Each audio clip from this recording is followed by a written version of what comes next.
Welcome to the Trish and Sarah Wrestling Podcast. I'm Sarah. I'm Trish. And this is our podcast. We talk about wrestling news and various topics from different promotions, primarily AEW, but also New Japan Pro Wrestling, WWE, and topics from around the wrestling world.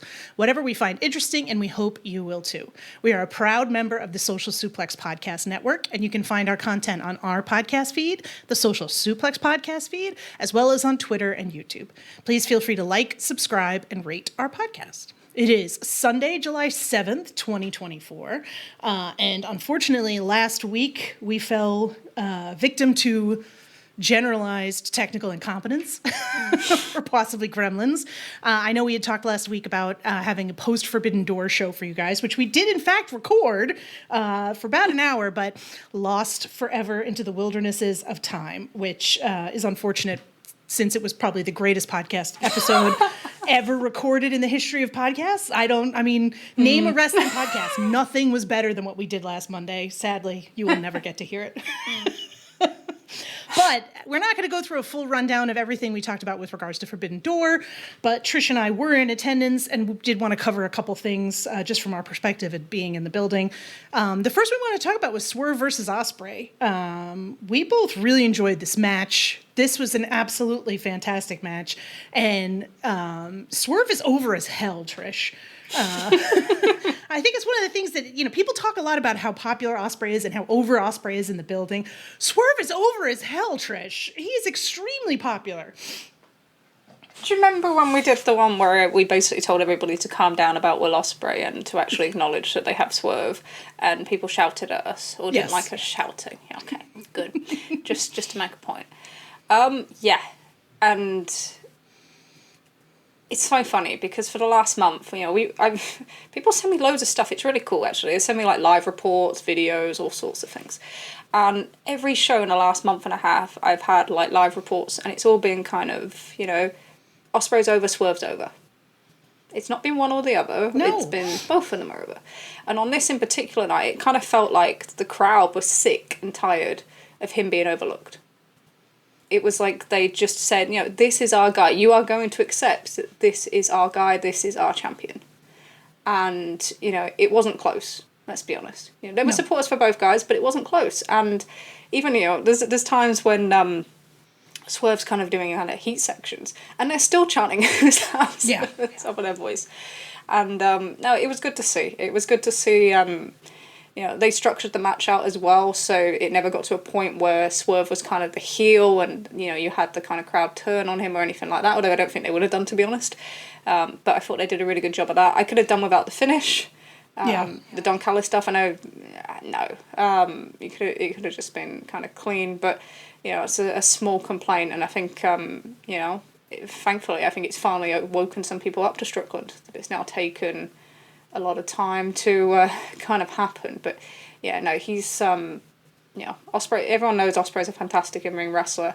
But I think Strickland is vastly underrated for what he puts into his match, the thinking he puts in. We always talk about him being AEW coded for his level of detail, and that was very much present on this one. But there was very good atmosphere considering how long the show was for the match, and I think he needed a big win. He needed a big win where he was the focal point, and we'd always prefer it against a heel. That's the way we work. But it was good for him. I think unfortunately he wasn't on the show this week. He's fine. He'll be back next week. And then we'll talk about the bill for All In coming up. But for this moment, it was a great night for both of them, but in particular for Swerve Strickland. Well, and I also think it's important that yes, it was a face-face matchup, but Swerve was the one that brought what heat there was in the program to the program, which I think is underrated, and he did a good job of sort of threading the needle between staying face, not messing with the dynamic too much, but also making it something that you were like, oh, I want to really see this, in a way that was very different than Danielson versus Ospreay, at least for me. And the match itself was just, it was just spectacular. It was definitely the hottest match of the night. I think there was probably a second was the trios match with LIJ and Lucha Brothers and Mystico, but it was, for the last match on a long card, it was also it was just crazy. Yeah. that was anything else you want to say about Swerve and Ospreay? We're not going to spend as much time as we did on it last week, but I think it's worth. I think for us it was worth pointing out, like, the reaction in the building. It's so different when you're physically there versus when you're watching on TV. I think sometimes you can, and especially when you know the audio levels with AEW, sometimes they have a hard time with that. But it was just nuts. I think one question I'll ask you is, what did you think of it? Kind of the story coming out that. It was Osprey's idea, which it was, but what did you think of that actually coming out? I don't know. I'm torn on it, to be completely honest with you. Like, I'm really 50-50 on this one. On the one hand, I think it was a positive because I think the positive of it is that we've had so many stories about people being selfish in AEW in the last 6 months to a year, probably longer than that.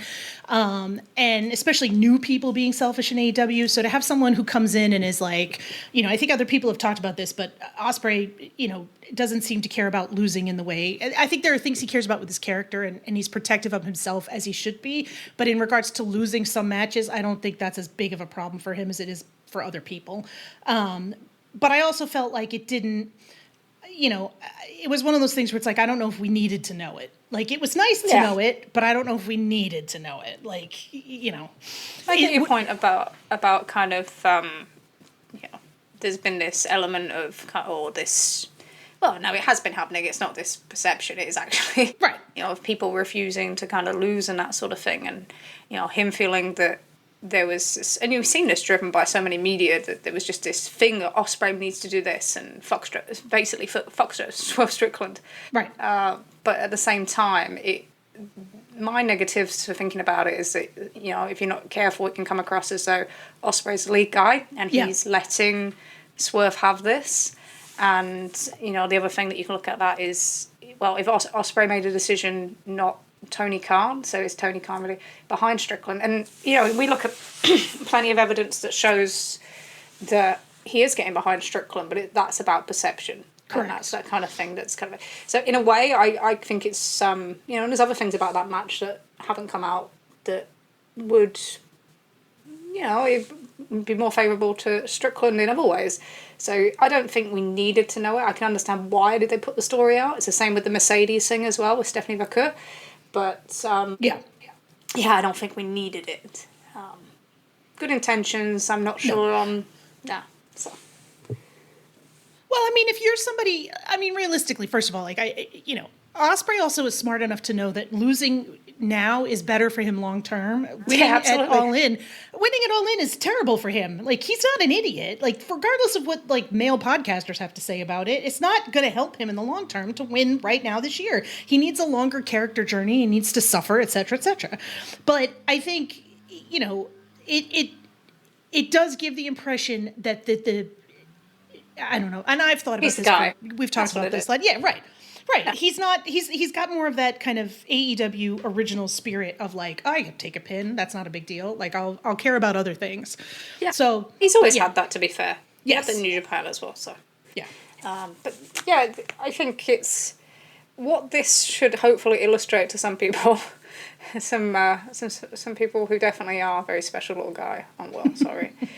is that he understands that it's not his time yet. He's not ready yet to carry the company in that way. I think you look at the buy rate. So Dave's first estimate was 110 to 116, which is a little bit lower than what I think most people were hoping for.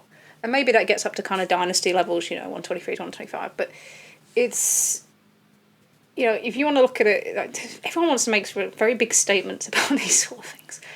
And I think they're kind of small statements to make. It's like, they did this match, it did a great gate in terms of the whole entire show. And I think when you look at the show and you look at the concept of Forbidden Door, it is more of a live concept than it is a pay-per-view concept, unless you have specific matches at this point. And for this one, it's like, he's over with that kind of hardcore crowd. He's not over in general with some of the other parts of the AEW audience that propel pay-per-views or TV ratings. So that takes time. So I think he understands that it takes time, and that if you do that properly, then he will be in a much stronger position when he eventually is in that position. And he will be. Yes. Yeah, he will be. So it's one of them, it's a buy rate that, it's probably slightly disappointing but at the same time, it's one of them that you kind of eat if you want to help people progress. And I think it was the right match of who they had available. And, in terms of their buy rates this year, so last year they averaged, for the first three, 142,000. This year they're averaging 140,000 across with an extra additional event. So, 561,000 compared to 425,000 pay-per-view buyers last year. That's a huge profit.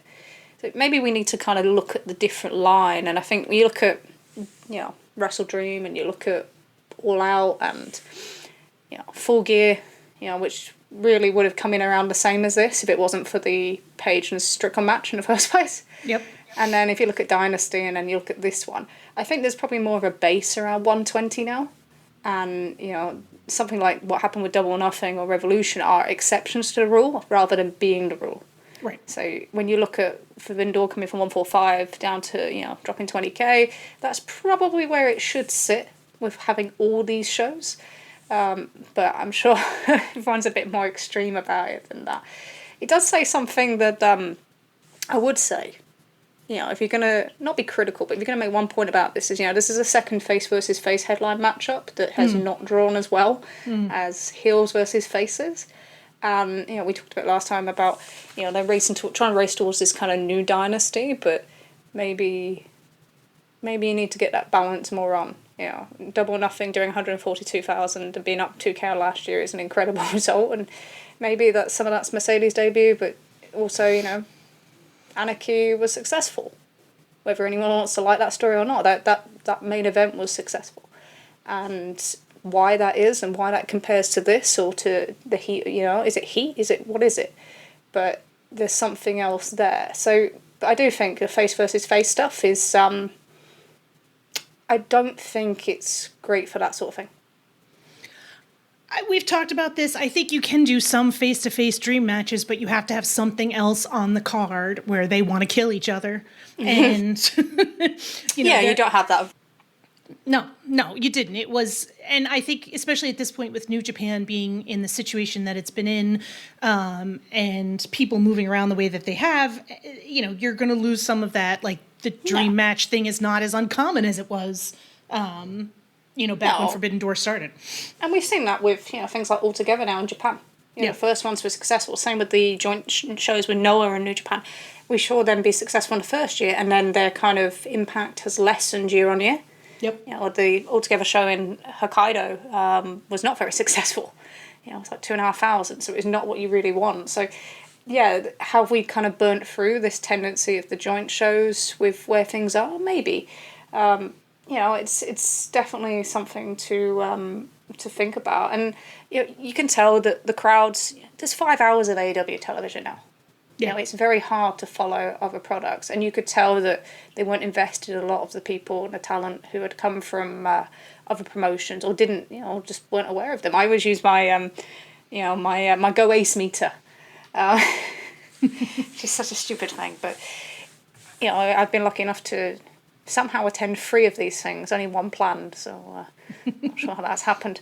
But every year, one of the little things I kind of always look for is Tanahashi's entrance. How many people do the kind of the Go Ace in the theme, and it gets lesser and lesser each year. And they still know them, they know of them. They have this kind of reputation, this aura, because they were from that golden era of New Japan.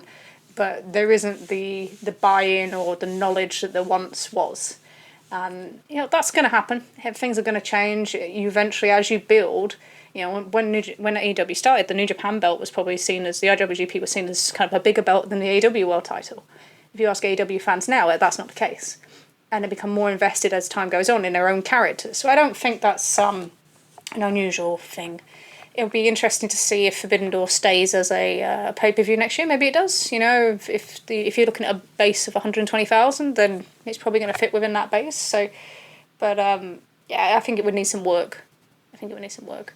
What else did you think about the show? Anything else you want to bring up? I thought the overall show was good. I was surprised in some ways at how little heat there was for some of the matches. I think we talked about it. I was surprised. A lot of people wanted to do the yes chants, but I don't know that I agreed with a lot of takes that there was a tremendous heat for Shingo versus Danielson. No. Right. No, that was... Right. that kind of confused me when people were like, the audience was crazy for it. And I was like, were they? Same with Orange Cassidy versus Zack Sabre Jr., which was my second favorite match of the night, but I think, was not as hot as I thought it should be. I think we'll both agree that the biggest pop of the night was Britt Baker's return. Yes. Yeah. The audience went absolutely apeshit. So for an individual pop, for me, that was absolutely the loudest. Yeah. Yeah. And then, the hottest match was Swerve versus Ospreay. MJF was extremely over, but he wasn't able to translate that overness into the match itself, which I was kind of surprised by and a little bit disappointed in, to be honest with you. I thought that he wasn't, I don't know, I sort of expected a little bit more out of that, but what can I tell you? We're going to talk about Max. Should we start there, seeing as that's the focal point of AEW at the moment? Yes. So we had MJF versus Hechicero. MJF set up, and my days have run together. They set up a match where Osprey was going to face, before Forbidden Door, they set up Daniel Garcia versus Osprey. They set it up in Buffalo.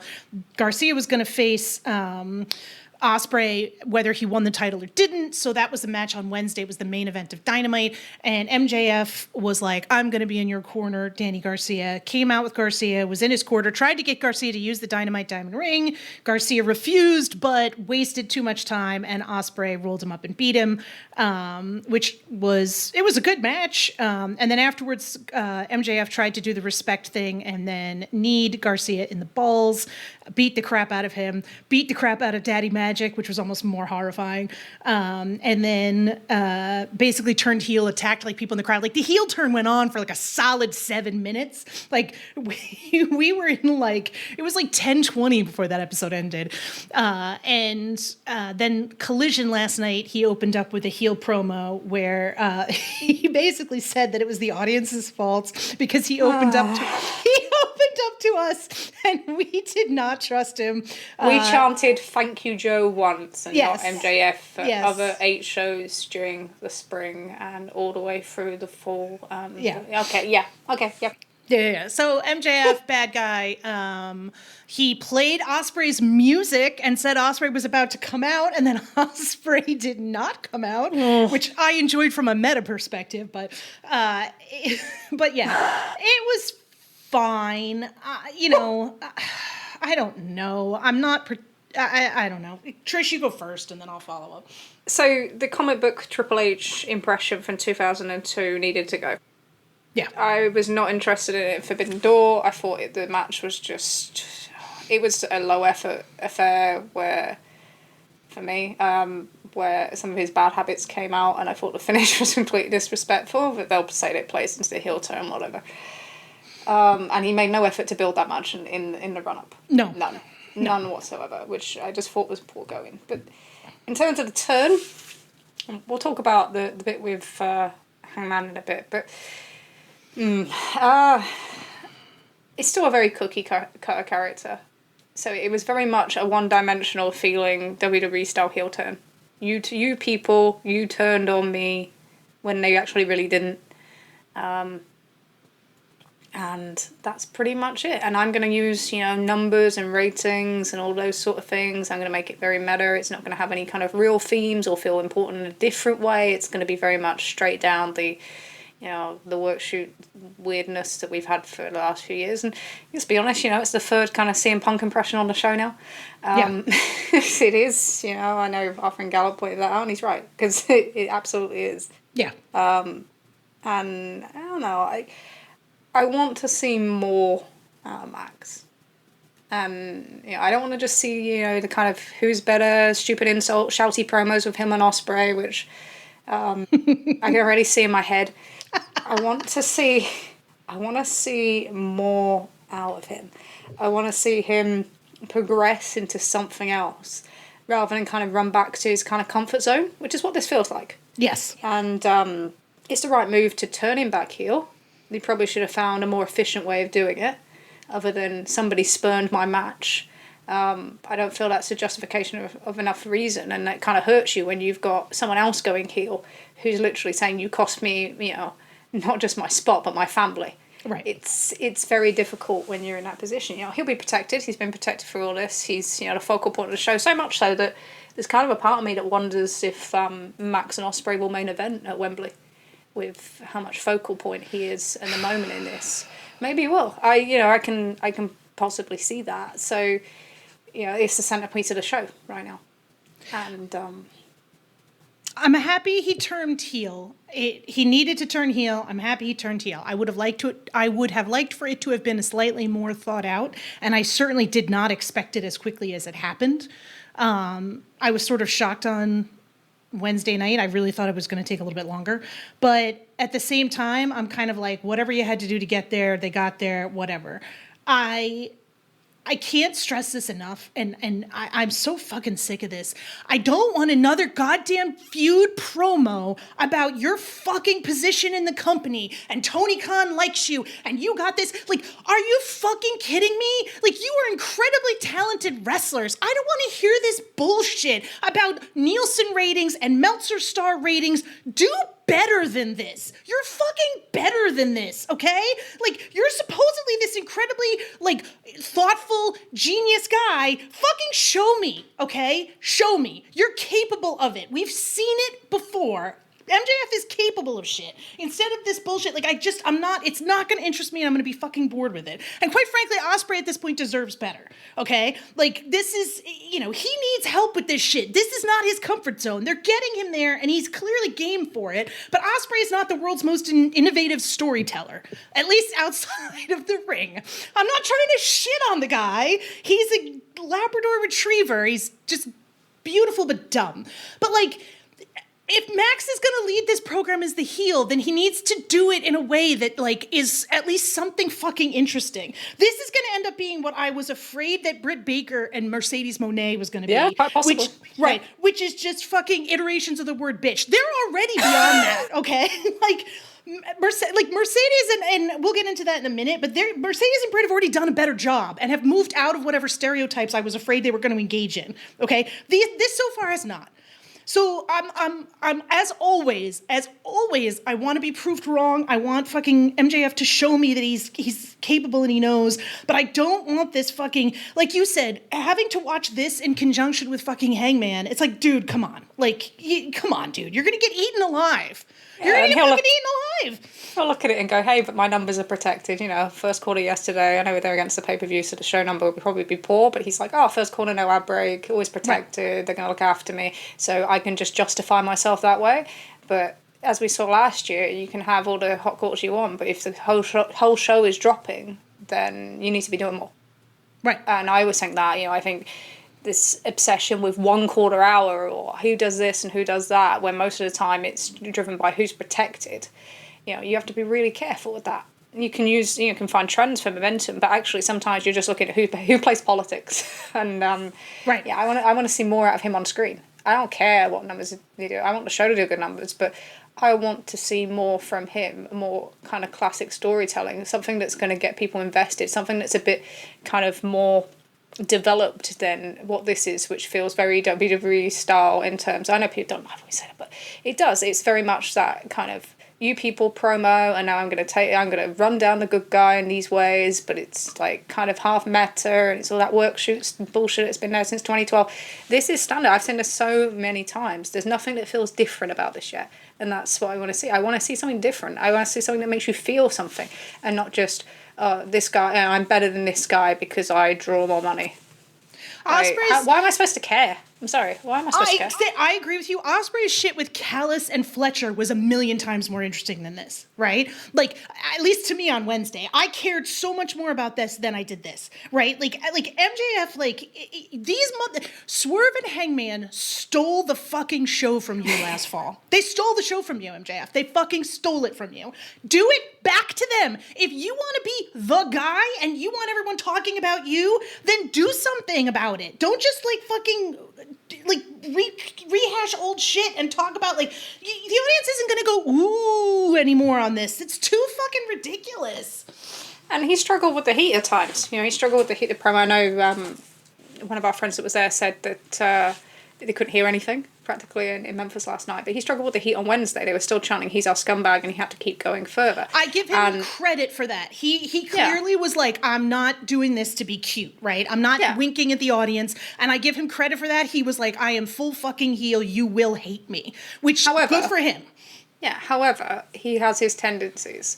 Yes. So, and this is the thing, so when people talk about top heels, right, top heels are some of the least selfish people, right? Yes. So we'll definitely talk about this, what Hangman's doing and why.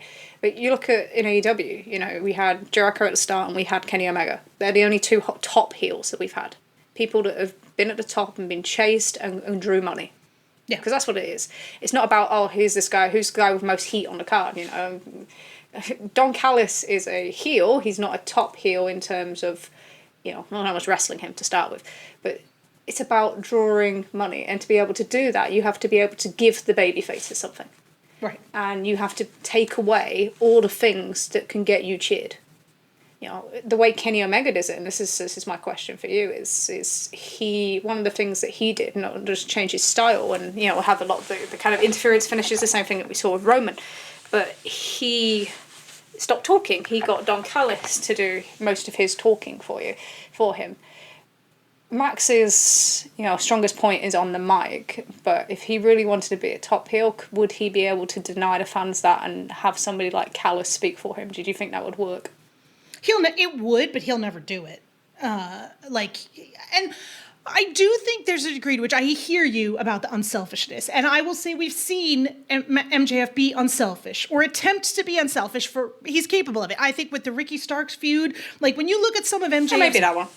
With his better promos, even in the Four Pillars feud at the beginning to some degree, you could see him trying to set up people to have them give better promos, right? He's laying the groundwork. And in some ways it's cheap and bullshitty, but I do feel like he's better on that in some ways than like earlier Britt was. Cause like I keep thinking about the thing Jericho talks about where like don't shit on your opponent. Like for the most part, MJF, when he isn't being lazy, he doesn't shit on his opponent. Lately, he's just reading their fucking Wikipedia pages, which you know, we're over that, right? But like in his best feuds, he's generous with his opponents, and like that's something that I think, you know, needs to happen. But I don't know. I'm like I said, I'm not optimistic right now. I'd like to be proven wrong on this because he's fucking capable of a lot more, and I feel like, you know, Osprey could really benefit from working with the best version of MJF and not this that we're getting right now. So you mentioned Britt and Mercedes. Yes. So I'm very happy to see Britt Baker back. And everyone hears kind of lots of stories and stuff, but in terms of on screen, I think she's one of the more captivating women in terms of what she can do when she's motivated. At the end of the day, she's a draw. You know, she's a draw on a level of kind of Cassidy or Darby, or she's one of their homemade draws. And a program with Mercedes, you know, she's going to have to be careful not to eat her up on the mic. Yeah. You know, yeah, you mentioned the bitch thing. I mean, Wade Keller has like a bitch meter, and he's just lost at the moment. He's just like, reset the thing between that and the Acclaimed. But it's completely gone. But, you know, it has the prospect of being a pretty big women's program going into, or one of the bigger programs, never mind women's programs, but one of the bigger programs going into All In. And, I'm pretty happy about it. What do you think of... I'm excited. Like I said, when we were first thinking about this, I was like, oh God, like the worst version of this feud could be really, really bad. But I thought the way they set it up on Wednesday was spectacular. Like I really enjoyed it. I enjoyed the fact that they specifically aligned Mercedes with the EVPs, with the Young Bucks. I thought Tunnel Talk said this today, and it was the most genius thing, that the way that they set that thing up where Britt was doing her promo and then Mercedes came in, people came in with the balloons, like they had both reserved a conference room at the same time. There was a pettiness to that I just think that, like, both of these women can be really fucking petty. Like, it's part of, like, you know what I mean? And, like, instead of being afraid of that, they leaned into it in a way that I thought was just really enjoyable. I don't know that I thought Britt's return promo was firing on all cylinders at first, and she seemed a little uncomfortable and awkward. But once Mercedes showed up, I thought it was great. And like for once, they fucking had the alignments correct, right? Like nobody's gonna be fucking booing Britt Baker, and they know it, so they've set it up correctly. Like this could be a fantastic program. And given the way that the women's division and Mercedes stuff has been booked so far, and how good the Willow Mercedes feud was, I'm actually really looking forward to this because I think they could really do something good here. The story, we should probably tell the story of the Stephanie Vaquer match that kind of not out there. So there's this, I know that Dave and Brian have mentioned it was about someone was in a Celtics jersey, but that's not where they started. Because it started in our corner, and it started because there was a group, there was a few groups scattered through of like the, what does she call her crew?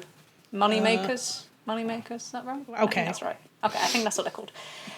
There was one in particular, and I've had this experience before, and it's involved a joint show with New Japan, so maybe I'm just like a fucking jinx on this stuff. But I had this, so the Madison Square Garden show, maybe this is a New York thing, and I had a guy behind me, this is back in 2019, who was just screaming Bone Soldier at the top of his voice for like 10 minutes during the Battle Royal, and when it got to the main event, he'd nearly lost his voice, and he was doing 10 versions of Okada that was like, Akida, Akaida. It just, none of them were right, and we all just wanted to slap his face, but nobody obviously did because, something nice.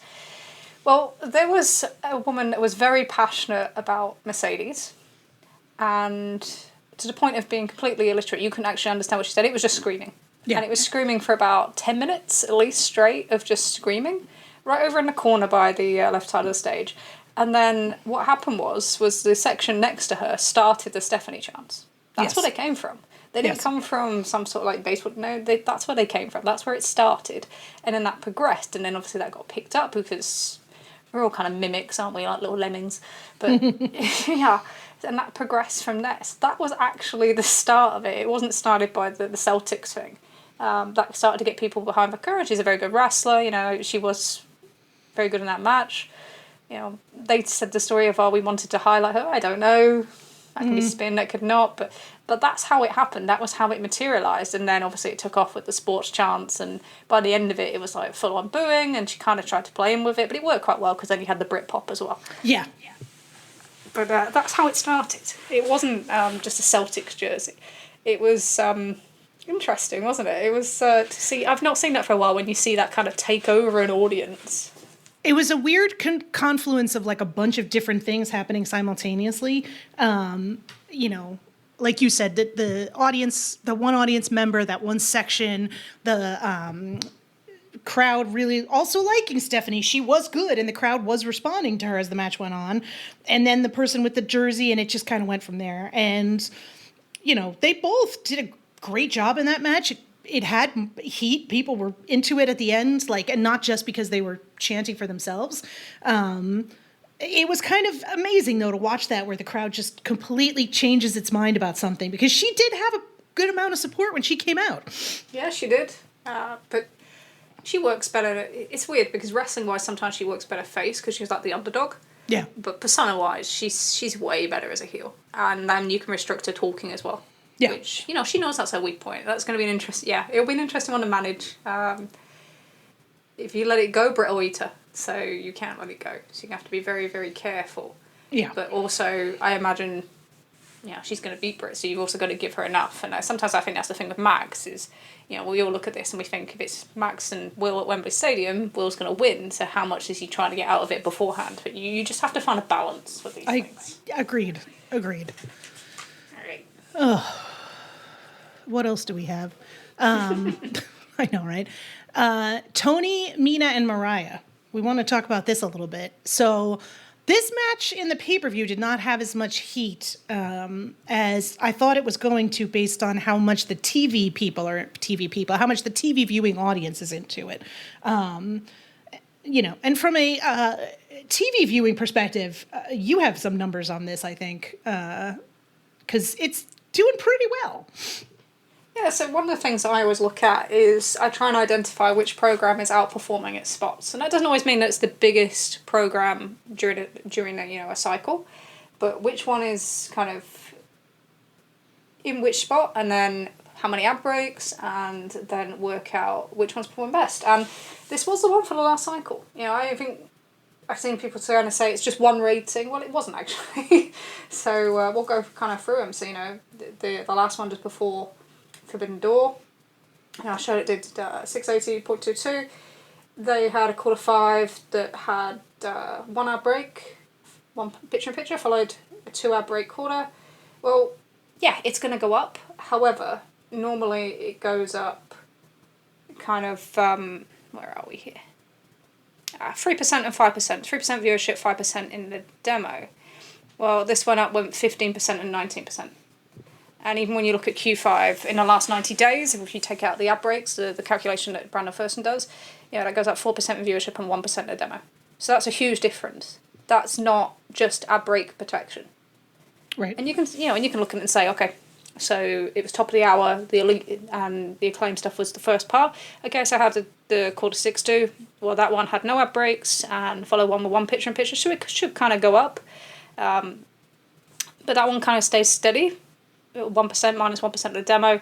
However, the trend for quarter 6 in that position has been, with the same amount of ad breaks, has actually been minus 2% in viewership and 2% up in the demo. So it's kind of very similar. So they had a huge gain. If you work out between the 2 quarters, you know, that's still hugely up. Interesting thing about that, and I think this is the difference. So yeah, you mentioned we didn't have a huge live response at Forbidden Door. A bit for the entrance and a bit for the ending, but not for the match itself. And I think, you know, this it sounds awful, but one thing that did show up on that was a top demo in women 35-49, women 18-34, and women 35-49. That's unusual.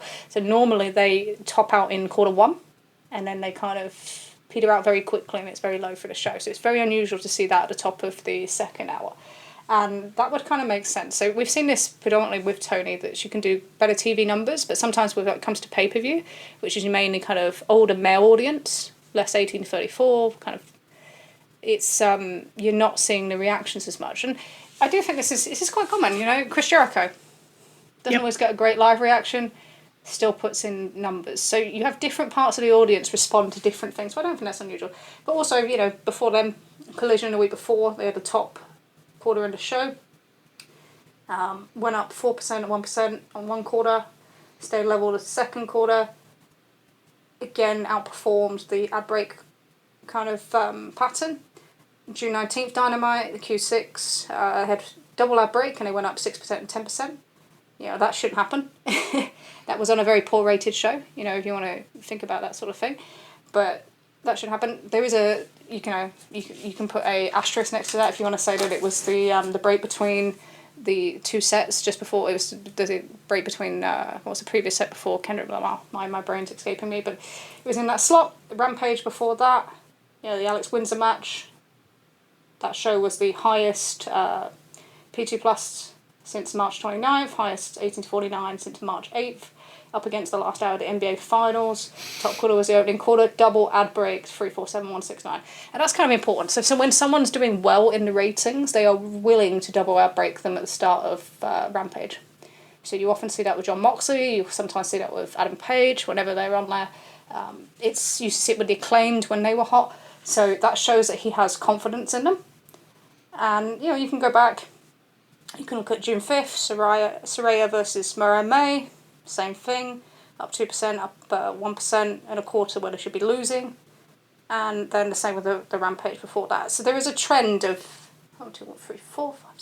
7 shows in that period where their quarter hours outperformed what was expected of them. So that's a trend. And that doesn't mean it's game changing. It doesn't mean that it's, you know, powering the show entirely, but it means that there's something working there. And you can see it because he responds by putting them into key slots. You know, if you end up in Q5, which in the summer is your traditionally kind of most important quarter outside of your leading quarter, then you are doing something right. And we spotted this kind of trend before. Sometimes it can be like a precursor. We saw this with the Acclaimed in June and July of 2022. And then all of a sudden by the end of August and September that had taken off. And that powered them through, and then we saw it translate into things like merch and that sort of thing. So it's not to say that it's like, you know, powering the show upwards, but it's key. It's pretty clear that it's been a popular storyline, and especially amongst the younger demographics and women. Yes. I think it's the first time I've really seen this, where you look at a pattern, you look at all the different programs leading up to a pay-per-view, and the one outperforming its kind of position the most is a women's program.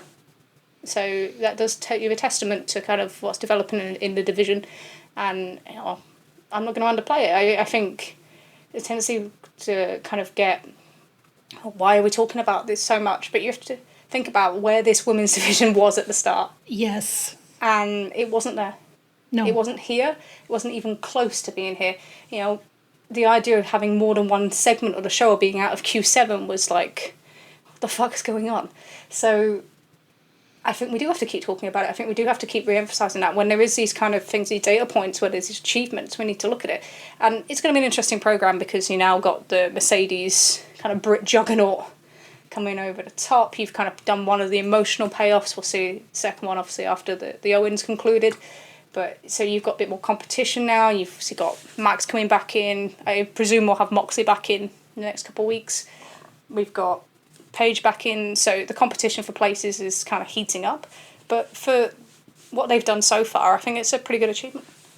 Well, you'd like to think that as they, obviously, like you said, they've got a lot of competition coming up, but you'd like to think that the amount of time we've invested in the story, and the fact that, like, you know, the characters are still on this journey. We've been looking at this journey. Like, Tony has clearly changed. Her attitude towards Mariah has changed. Mariah has changed. Like, it's absolutely fascinating. And, you know, all of them have done a really good job. And again, we have to point out, we were wrong, especially me. I was wrong. I think we called that Willow Nightingale was not going to win her Owen match, and she is, in fact, going to the finals against Mariah. So it's going to be interesting to see how they play that match and how that comes together. I still think Mariah's winning, and it's Mariah versus Tony for the title at Wembley, but who the hell knows at this point? My wrong-o-meter is going off like crazy these days. So I don't know. I don't know. Yeah. Yeah. Who the hell knows? But yeah, I think it's going to be interesting to see where this goes and if they can, you know, continue to maintain. But like, this is, again, one of those things where we've talked about this. They're putting the time and energy in, and it's starting to pay off. You know, and that stuff about, like, well, the ratings have dropped since March. It's like, well, they're putting the time in on these new people and new storylines. And now we're kind of maybe getting a little bit of that payback for that. And they're definitely upping their kind of TV offering. You know, we're going to see a run of big matches through this period. And, yeah, you know, they loaded up this week, and although we thought they were going to get hit by the holiday, they didn't. No. Pulling out 0.23 is an incredible result. You know, they didn't have any other competition. The Copa America was on off days, the Euros on off days, but in terms of ratings for the rankings. But that doesn't kind of stop the impact that the holiday should have had for travel, considering the number that NXT did the night before. Well, it's part of the reason why they didn't have competition was because nobody programmed for Wednesday, because everybody thought nobody was going to be watching TV. Exactly. And as, you know, as Dave said this morning on Wrestling Observer Radio, all of TV was down 25% across the board, and Dynamite was up like 3 to 5%, I believe, which tells you something. That's a pretty damn impressive achievement. You know, we could all kind of calm down on the doom and gloom about Dynamite's numbers maybe a little bit. Oh no! You know, they've got a tougher week this week. They're going to go up against the first semi-final of the Copa America. Yep. You know, I think you've got some summer basketball. It's Phillies Dodgers. Someone will correct me on that, but it's definitely the Dodgers who are live on TV. So they've got a little bit more competition, little things that will kind of take numbers away. But yeah, this is kind of a key time, because you come out of this and you've got 2 weeks before the Olympics starts, right. And that's why you're hearing talk of like a mega match in a couple of weeks.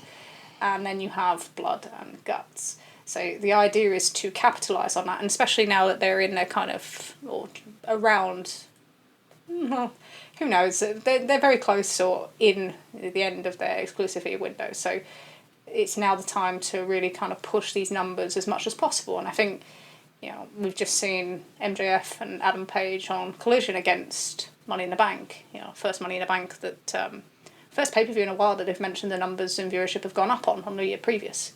Which is probably not a surprise, because Money in the Bank was in the UK last year, so it wasn't head-to-head to anything, or in the evening time in the US. But yeah, so there is this element of now really pushing these shows. This is the window we were talking about weeks and weeks ago.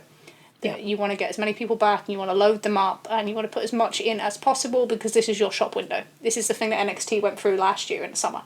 This is the time now, and you need to deliver as many big numbers as you can, and you need to do that knowing that you are going to get hit by the Olympics, you know, and then you've got a small window coming out of that, and then we start election season, and then God help us all. So, well, your election season, mine's over, mate. Oh God, I'm so jealous.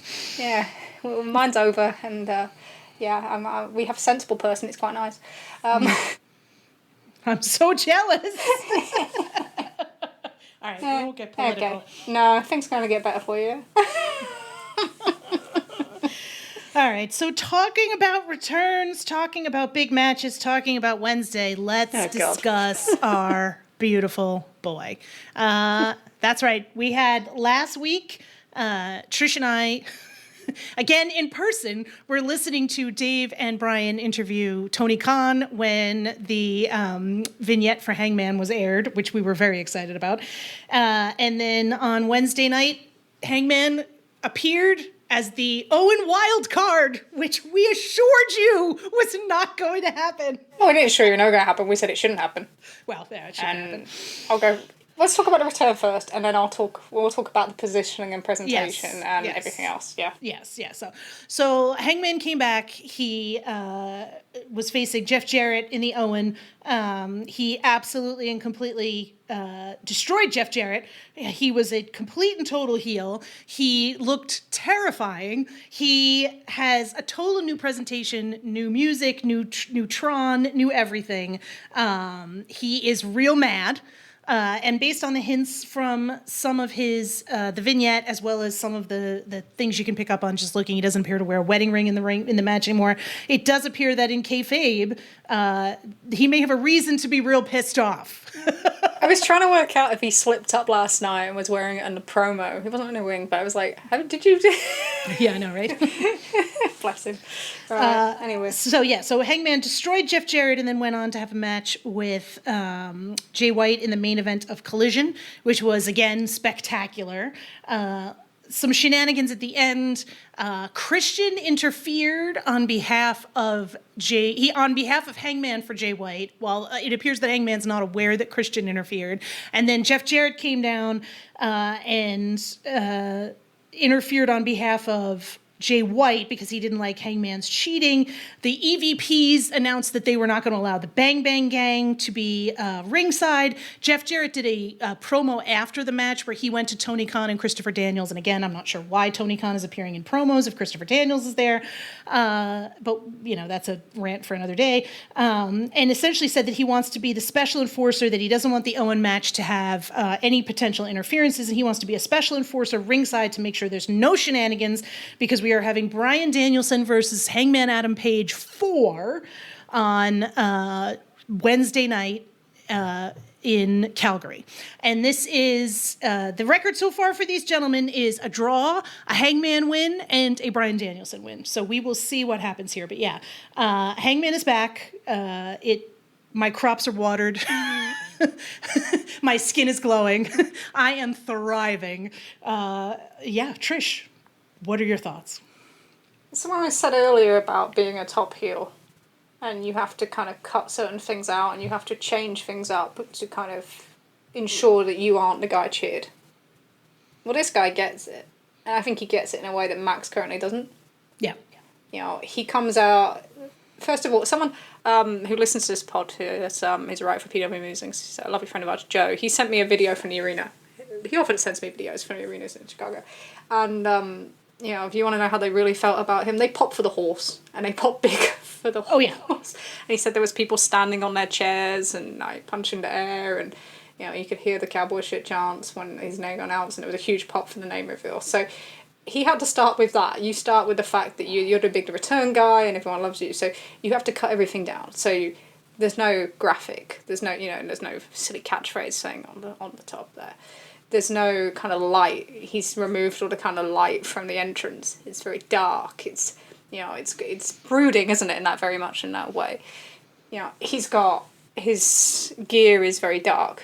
It's just very fire infused, and fire is definitely the theme of his kind of this reborn character and everything that he's been talking about since March, because the thing about Page is he puts so much detail into this. So if you like the lore stuff and you want to, really kind of invest into a character and figure out, he puts all that in there for you. Not everybody does. You don't need to, but if you do, this is someone that will reward your kind of your investigatory nature. I don't know, but he definitely plays into that. And as soon as he kind of hit the ring, he started off with chants, and then it's that instant aggression. Aggression. It's all on his face, it's in every movement, it's stark in the way that's different to how he wrestles. There's no kip up after the fall away slam. It's not like the kangaroo kick on one leg. Never getting over that. Never. But it's like, I don't do them sort of motions anymore. And all about it is extra aggression, and that's it. And then react to the crowd. So when you get the kind of Swerve's house stuff, he plays up to it. When he knocks himself fucking silly off the barricade or however the hell he did that last night. It was like, I'm going to play into this now. Everything plays in. Everything's part of the character. And he gets it in just a way. And you see he cut that promo, and you're just like... I think there was a bit of audio yesterday where somebody said, how would Swerve and Hangman be able to match the promos for Will Ospreay and MJF? And like, how bad timing was that? Because then you watch that show, and that promo in like 40 seconds completely demolishes the Max one, because he has a way of invoking kind of real emotion and developing a story. Everything feels bigger. I just think that it's such an important guy for them to have back. And if you want a top heel, if you really want a top heel, if you want a top heel for someone like Will Ospreay to chase, which would be, probably like optimal. You want big babyface win. Tends to be better against a fucking heel. Even better against a top heel. This is the guy. And this is not about what we think or whatever. This is the guy. This is a guy that can draw in that role. We saw that in the spring. He'll never be credited for it, but I give up trying to get these things across at some point. But he can do that. He knows how to kind of isolate these things. Even yesterday, he's going up against a heel that they're evidently turning babyface, and he can still bring that across. And he's aware of the narrative gaps. So one of the first things they did was trying to address this narrative gap with the Bucks, and that was a big question. So it's like, okay, we have this gap. We need to figure it out straight away. We're into it, and you can feel that kind of story coming as we go towards Blood and Guts. So, I think he. The thing about Page is, no matter what position you put him in, he kind of finds his way out of it. You can put him in any hole, you can dig him out, because he's so good at finding the character stuff. He's unique. There's no one like him in AEW. I think Swerve's probably the most close into it in terms of detail, and that's probably why they work so well together. But there is really no one like him. He, the way he can adapt is different. And it was really good to have him back.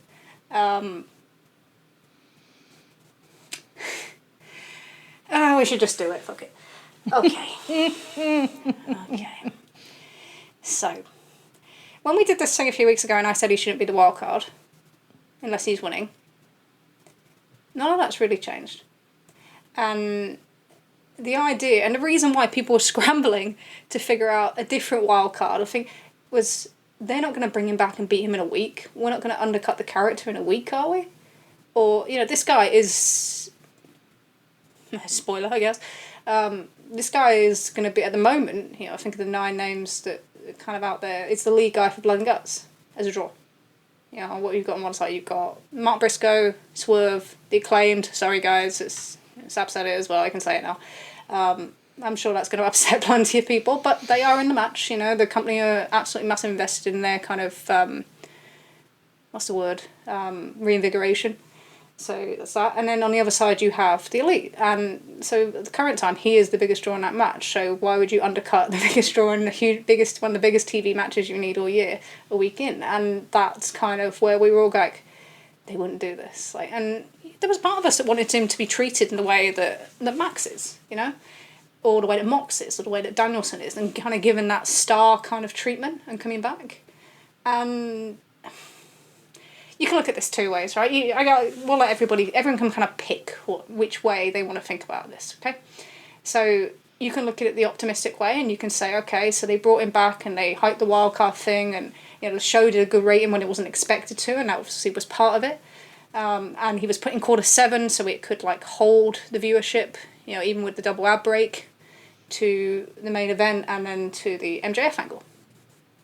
And then the same thing with Collision, you know, he was put there, it's a tough slot, but we need the numbers, and he's the best guy for the job. That's your optimistic take, right? Or you can look at it and say, how was MJF brought back? Well, he was brought back at a pay-per-view in a big slot, big promo. They then missed the NBA to protect him, so he came back on a week with no competition. They did a .28, and he's in the first quarter with no ad break. No ad break on Collision this week as well. You know, his turn was the one the show was built around, and that was done immediately after the Hangman turn and his hot blood. So the lead story coming out of this show was about Max and not a returning Page. And traditionally, when they are setting up challenges for the world title, they put them in the opening, or sometimes the closing, but predominantly it's been the opening, and that's been the same way for years and years and years. And none of that's happening. You know, we don't ad break Jon Moxley on his return. We don't do that with Max. We don't put them in these positions. So I think there's a twofold argument, and I think I sit on the second side on this. You know, if they really were behind him for Wembley and if he was the number one contender coming up, then I do believe that it would have been kind of presented differently. They maybe still done the wild card thing, but you protect people more, because you look at the end of the day, you know, one of the big arguments next week will be, well, look at them quarter hours. You know, that's how protection works. It's all about perception. People don't count the ad breaks. People don't look at that. They just look and go, which guy's over by that? So the positioning doesn't suggest that they are massively behind him right now on return. Maybe that's different. Maybe it is. We'll see. We'll find out this week. But the way we looked at it was, you have this new character, and you can see the way out. You can see with the Jeff Jarrett thing, they've kind of set up how you can kind of do the babyface win, and, you know, you can send him crazy and it goes into blood and guts. But it's very, very, very difficult. There are a lot of options that are going to piss off people, and you have to be incredibly careful, because if you get this wrong, not only could you tell everyone that this guy is secondary, which is one of the worst things you can do when you have a lot of your audience invested in someone, but, you know, you can only... It's just difficult. You can destroy somebody's drawing pattern. They're not Teflon forever, you know, and he loses a lot. It's funny, isn't it? Because everyone talks about how much Danielson loses. Yeah? Well, Danielson loses, but he's back on TV opening the show the next week. Yeah, well, he won 6 matches in a row at major big matches last year too. It's quite funny. Including beating Swerve Strickland, actually, it was the last one at Title Tuesday. But, yeah. So there's this thing that makes it harder. So Page actually loses far more than Danielson. His pay-per-view record and his TV record in big matches is actually far worse since he actually dropped the belt. He's younger. No one else... In fact, he has the worst record of any of the kind of upper mid-carders or main eventers in the company. You know, so how long can you keep a guy losing? And we've seen this with, you know, Dean Ambrose and WWE. That was a key thing. You eventually, you kind of lose everybody. And then by the Rumble in 2019, you can't even get 100 people in a meet and greet line, because that's what happened to him. But it's one of them things where you have to be really, really careful. And yeah, Danielson, the thing about Danielson is that he does lose, but you're right. He's then opening the show. He's the guy getting the push. He falls upwards every single time. Yes. And if they are going to go with Danielson, there's one thing that needs to stop, and it needs to stop right now, because it's infuriating, and I think it's part of the reason why people don't get over when they beat him. And it's this thing of, I don't care about losing. Right. I don't care if I win a world title. Well, pal, if you're going to main event Wembley Stadium, I want to hear how much you fucking care. Yeah. I want to hear exactly how much you care. Because this is a pretty awkward time, you know. They have choices to make, and they've got to get them right. And if they're going to go with the more of the nostalgia play, and they're going to reward Danielson for basically his career or for his kind of assist to AEW, and you want to do that, you're also doing it against your homemade babyface world champion. Right. And that's also dangerous. You know, we've done that once before. We're going to have him play the heel, you know, someone that we've just seen a week ago. The crowd wants to cheer. You know, are you going to be able to get enough heat into that match? You know, you want to talk about comparing it to Will and MJF. Well, that one's going to struggle to get heat far more than the story that they've told with Swerve and Hangman. And then you've got to look at it and say, okay, well, we've taught the fans that, you know, we're going to conclude stories in a natural way. This thing about, you know, great matches is what made AEW is bollocks. One of the biggest thing was the storytelling and the trust in the storytelling. And we're going to get that. And that has shifted. Yeah, I think Wade Keller did a poll with his audience, and he said, you know, the storyline quality is one of the biggest things that's taught them, their fans, to kind of to turn away from AEW. And we've seen evidence this year of, you know, stories told well from beginning to end. We saw it with Sting and Darby and the Bucks. You know, that was one that was perfectly done. You know, only a month, but full program, heel face, you got the right kind of reaction, you got that thrill at the end of the pay-per-view. It did a huge buy rate, it powered TV ratings.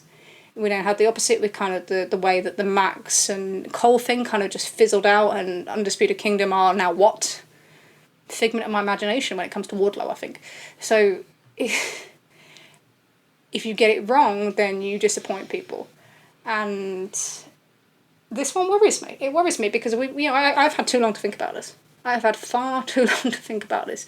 But the more I see it, the more I see people's reactions. And even though they're trying to lead you down the thing of expecting it, because, you know, they're bringing the Jeff Jarrett thing in, it's like, you told everybody this is your big emotional story. And you've also told people in the past that you're going to invest in people, that we're not just going to do the nostalgia plays. And look, I can understand everyone wanting Danielson to win and to have that moment and that thing, but is it the right time? Have you missed that spot? I think with Danielson, it again, like you said, he's out there saying, I don't want the belt. And Danielson, we've talked about this, he has phenomenal matches. His programs are mid, you know, like, say that as nicely as possible. His matches are outrageous. They're fantastic. But there's always that part of him that's sort of like winking at the camera going, isn't everyone just having the best time? And it's like, that's great, but it doesn't, you know? And the other problem with Danielson is it's very different than Sting, right? Sting retired and he's gone. He's done. We're not seeing him anymore. Danielson, even when he has his final match, which isn't even, by the way, going to be Wembley, it's going to be, you know, Wrestle Dream in Tacoma, he's still going to be back for matches. So you're going to do all this, you're going to have this big farewell, and then, like, what, 6 weeks later, he's going to show up for another Dream match at a pay-per-view? Like, I just feel like it's one of those things where, you know, and I get that, like, Danielson has a lot of fans, and Tony Khan is clearly among them. And I'm not trying to downplay that at all. Like, if he's your dude, he's your dude. I you know, all due respect to the, you know, Ring of Honor through the years podcast guys. Hi, Trevor. Dame, like, Hi, Trevor. But at the same time, like, you know, this is not, your audience is not excited by this. I don't think I've seen anyone talking about Danielson retiring and winning the title with a level of excitement. People are fantasy booking the fuck out of Hangman and Swerve, and like, is it going to be a barbed wire death match, and how is this going to happen? The audience in Chicago chanted Swerve's house at Hangman. Not CM Punk, not any of that other bullshit. We are finally out of this. You have the audience in Chicago chanting Swerve's house at Hangman. Like, it's fucking organic. This is your storytelling. And like, the last thing that I want to do is be too overly negative, right? Because this is where you and I sometimes we get into trouble. Like you said, we think about it too much. Our brains I've had 4 months to think about this. It's been driving me fucking crazy. Yeah, our brains are going too crazy. And like, the show itself was spectacular, right? But there's that part of you that's like, dude, like, come on, man. Like, you know, you want to get, we want them to get hot. And it's like, you could get hot. Like, it's one of them, right? So if you want to talk about it as a basic choice, and this is the issue. So if you have Danielson beat Swerve Strickland, then does that eradicate everything with Hangman? Are you going to use him to get heat all the way through and then just kind of sacrifice him at the end so you kind of get what you want? There's this idea that Strickland can just lose it and win it back at Tacoma, but do you really want the Wembley image to be your babyface world champion and your first African American, hopefully main eventer, to be beaten there? Like, there's so many bits and pieces that just make me feel like it's the wrong time. And then there's this perception that I think there's this is kind of an ex-WWE thing with Danielson as well, and because of his status, where we use these things what we're looking for to kind of justify it. And this is where I think the quarter hour thing will come in. It's one of them. So, okay, so does he sell more merch than Page? Would he sell more merch than Page? And it's like, well, Page has sold more merch than him in the last 3 years. So yeah, okay, so it's not that. And then you look at TV ratings, and you can probably say they're quite similar. You know, Page's had a chase that was the biggest ratings draw ever in the company. So it's like, okay, well, you can't use that. Pay-per-view wise, Page has contributed more to pay-per-view buys than Danielson has. Yeah, non-negotiable. Page has also had better pay-per-view matches on General than Danielson has. People will hate that one, sorry guys, but like there's no Miro match in his pay-per-view catalogue. Or the Moxley match was okay, the Jericho matches were it's not as consistent, and there's not as much emotion at times in some of them either. And I like that. In terms of kind of,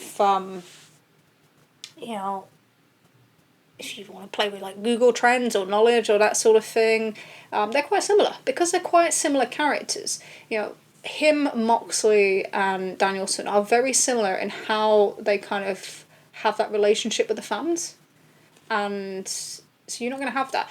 The big thing is that you look at him and you think, okay, so Danielson's got like 9 million social media followers, yeah? And he's very easy to put out to the press. It's an easy story to put out to the press. Yes. And you don't have any of the awkward questions that will come with the Page. But is there enough? Because what you're actually looking for is you're not looking for a build. You're not looking to make somebody. What you're looking for is a moment. Right. So we fell into that WWE trap of we need a moment. And I don't know. And it's the most interesting thing I keep saying is that it needs to sell tickets, right? Let's talk about the Wembley fucking tickets, Trish. Yeah. Because I got very irritated this morning.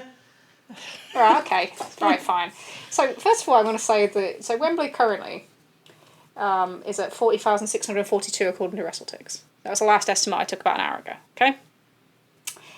SummerSlam is at 46,787. But we don't talk about SummerSlam tickets every day. Kind of interesting. Not, some amount of movement. But the thing about Wembley is that when they did the pre-sale, the number that WrestleTix put out was 27,349. And then... like the first count, it was 33,923. So if we are at 40,642, that would indicate you'd think, oh, there's been 7,000 tickets movement. And what you've heard from people is that it hasn't moved from 40,000 for ages. But that's not accurate. It's not accurate. And this is where you've got to think about it, to how many tickets they can sell. Because actually, they've had 7,200 seats go back into that map. So 7,200 seats that were in them first numbers were never sold. Since, if you look at the daily tracker, if we add all that up to, from WrestleTix, because that's a really useful resource. So I've got two numbers because there's one amount that I'm kind of dubious that will come back in, so I've kind of left it to one side. But they've either sold 18,998 tickets since the General on sale, or they've sold 20,483. So they've doubled the attendance since the on sale, and yet we're talking though it hasn't moved in months. Yeah. It's not true. It's not true. What's happened here is that, I imagine the WrestleTix figure's gone out at the start and that looks better. So then you feed the seats back in and we'll see more of this. We see this with every show. Every AEW show. I'm currently following the Blood and Guts numbers. You see little bits in there. And what I do is I then go back and revise the general on sale number. And then you'll get how many kind of were on the on sale by the very, very end. But this is the case. So they've sold... they're kind of double their original numbers. So when you talk about can a heel win at Wembley, well, yes, last year we had face versus face, and they sold 20,000. Does it make that much difference? I don't think so. I don't know if it does. But I do think you want something with heat. The last thing you want is a repeat of Forbidden Door last year, where we have the heat match right before, and then the crowd's just not there. You can't do that. You don't want to do that to Strickland. And you don't want Danielson in that position either. So you have to be really careful. And yeah, I'm kind of... I can see the way out. I can see the way they're going to get to Blood and Guts. But if they get this wrong and they don't keep Page near the title, or around that, or they just kind of do it on TV to kind of break it up, very 2015 Daniel Bryan. Funny that. But yeah, that's an interesting one. So I actually went back in the Observer today, and I went back to February of 2015, and for anyone that doesn't know the story, Daniel Bryan kind of came back from injury. He had to relinquish the belt that he won at WrestleMania 30. And when he came back, everyone kind of got behind the idea of him winning the Rumble, but the company wanted Roman Reigns to win the Rumble. And there was this huge kind of thing, and I'm not going to say that there's going to be this huge kind of outcry of unhappiness, but it's more about disappointment. It was the same with the Punk and Hangman thing back in May of 2022. You know, there was just that. For a large part of the fan base, there was just disappointment in the decision. That's what you get. But there was a big outcry in this one, and what WWE did was then they had Reigns beat Danielson at Fastlane. And what Dave wrote at the time, there's a couple of statements, right? He wrote, after the Rumble, there was a vocal protest. Did it mean anything business-wise? Well, WWE did change some plans, but in the end, it went right back to the original one. If a lot of people would have cancelled the WWE Network, there would have been no choice but to react. Instead, far more people signed up in the 2 days after the show and cancelled. There was a lot of noise and little action. And the thing that gets me about this is that you're looking for like that immediate thing, but you lose the long term. AEW was built off the fan base that was pissed off that Daniel Bryan didn't main event that Mania. They were built off the fan base that was pissed off that CM Punk didn't main event WrestleMania 29. They were built off the fan base that was angry that the company didn't believe in Daniel Bryan in the way they did, or didn't believe in Dean Ambrose in the way they did. And most importantly, it was built off the guys that were isolated in this way. Whether it was in developmental, like Kenny Omega going across Japan, where the eyes went when, suddenly you had an alternative that was brighter and more accessible. And it was built off Chris Jericho. It was built off Jon Moxley. It was built off Daniel Bryan as he comes in as well. You cannot create your own of these people. You cannot make the decisions that would do that, And the last bit that he wrote, which I thought was interesting, was he said the biggest story on Fastlane was the end of the Bryan story, as the guy the fans willed to be the top guy and face of the company. It was a fight for a long time. Fans thought they could win, and they clearly lost. And more importantly, based on post-Fastlane, they weren't even that mad anymore. It was just acceptance. Don't get me wrong, he's going to be a star within the television show for maybe as long as his body holds up, at minimum for 7 more years. He's a great wrestler, and he'll be counted on to be part of big matches. He'll get over the heels they're promoting to whoever the real headliner is. He'll have great technical matches when called on to face talented wrestlers. He'll give good promos. People will like him. They'll still chant yes all the time with the fervour they once did, but it'll always be in the new hi-yo. When he's 50, he can still be used for easy heat for a new heel. He can still come out and get the nostalgia chant and lose just like Jim Duggan did. Well, except probably a whole lot more effectively. It's kind of funny at the end. But, yeah, be careful with this one. Be really careful. Because if you fuck it up, it's gonna, I think Aaron mentioned earlier, it's gonna cause a bit of a fault line in the fan base. And I hoped we were past this. I hope we were past. But, it's tough decisions. You can look at it the other way and you can say, it's a big match on TV with stakes. And we wanted that. Probably didn't want a guy to just come back and loses all the time. But, such is life. But, and it's one that's already moving tickets. It's gone from 3,300 on Thursday morning to over 4,000 already. Which Page will not be credited for. No. Because we know how this works. But the idea that I just think they've got to be careful. And maybe this is all just too much. And people just be like, yeah, whatever. But everywhere I look, everywhere we mention it, the pushback is actually greater now that he's back because Page is doing what he does. Right. And it's just so dangerous. That's the biggest part of it, right? And that's one of the challenges you're going to have. And I talked about this a little bit last night. Like, he is doing literally everything in his power to stay heel, and the audience is still behind him. Like, he's desperately trying, but even last night, you could see that there were people chanting cowboy shit. But they put him against a heel. That's not helpful. Right. Don't do that. Don't do that. That doesn't help. And I get you want to change Jay, and you're probably going to use some Christian as the kind of thing with the Bucks as a little deal, and that's going to play into his distrust for Hangman and the Bucks. But don't put him against heel. If this summer ends and he's fighting and he's losing to Okada at Wembley and he's a fucking babyface, then we all need to go home now. I've said this before. I meant it then. I meant it now. I said I've had too long to think about it. Right? This is the guy for that top heel role. You're not going to protect him and kind of present him or talk about everything that's happened in a way that's going to get him over that at this point. So you're going to have to do it organically. And if you do it organically and you get it right, you get what WWE are about to get with Roman Reigns. You've got this guy that's played this top heel, he's drawn money in that role, and now every crowd's chanting, we want Roman. And then you can give them all the things back. You can give them the theme back. You can give them the graphics back and the you can give them the moves back and the moonsaults and the kip ups and everything else. You give them all them things back. It's the same with the Balloon Okada thing back in 2018. It's exactly the same thing. That's the way you do it. You cut all these things out, you get someone to chase you, you make money, and then you have that huge babyface run. It's not much different to what happened with Kenny when he came back from an injury, and he was the most over guy on the show. Biggest drawing card on the show. That's what you do. That's how this works. But if you just have someone lose and lose and lose, they're not Teflon forever. And you'll lose that kind of ability with them. And I think he'll be fine. No, look, this is not a sob story. Page will find his own way out because he's too talented to. The same way John Moxley was, you know? Yeah. Eventually they find their way, wherever that be, or whenever that may be. So I'm not worried about him, but I am worried that it can cause more fracture in a fan base where something's finally starting to feel like it's gaining momentum. Yes. I can't read it. Every time I read something, I'm just like, oh, God. Just be careful. Just be careful. You know, he's got to carry blood and guts in 2 weeks. Yeah, we'll see what I do. I'd love him to pivot. I think sometimes when we talk about this, everyone thinks that I just want, like, one thing. It's like, no, I really want them to pivot. I want them to tell the emotional match. I want them to tell the biggest story and to culminate that story in the best way because that's what they've taught us they're good at. That's the reason why we're invested in this company over anything else. Let's see what they do. Yeah. Okay, let's move on because, yeah. I did that without getting really angry or anything. That was pretty good. It wasn't very good. It wasn't, but I'm just going to pretend it was.